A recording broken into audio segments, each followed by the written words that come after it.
काफ़ी मतलब काफ़ी कुछ मेरे नाल होया, लेकिन परमेश्वर ने हिम्मत ताकत दी मैनू कि खुदा ने कहा कि मेरे नाम के खड़ी रह, बस तेन कुछ भी आंच नहीं आ देवांगा।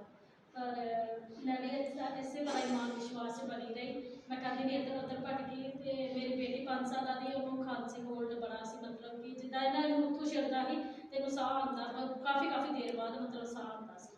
ते मैं पास्टर जी नाल मिली एक बार, तो बस गल्लां हुई। पास्टर जी कहते कि तुहानूं विश्वास है कि ठीक हो जाएगी? मैं कहा हाँ जी पास्टर जी, तुहाडे ते विश्वास है।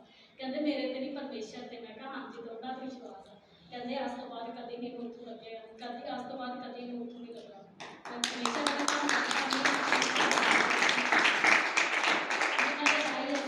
साडे बच्चे भी ठीक है। हालेलुया। पिछले दिनों के मैं भी बड़ी बीमार हो गई, मेरी पत्नी की बड़ी दर्द सी। तो गैप हो गई बस तो चली गई, उनका नाम नहीं लेना। मैं बचन देता विश्वास के नाल मैं कोई दवाई नहीं खादी, 2-3 दिन हो गए। और टेस्ट जरूर करा लेना माइंड। मेरी सुनो, टेस्ट मेरे को भी है कि मैं स्कैन करने वाला कीता, मैं भी पढ़िया है। इको ही टेस्ट कराना है, वो किन्ने कीता है? सिर्फ यहोवा परमेश्वर। इको वाली ਤੁਹਾਡੇ ਟੈਸਟ ਤੁਹਾਡੇ ਆਪਰੇਸ਼ਨ ਖੁਦਾ ਨੇ ਕਰ ਦਿੱਤੇ।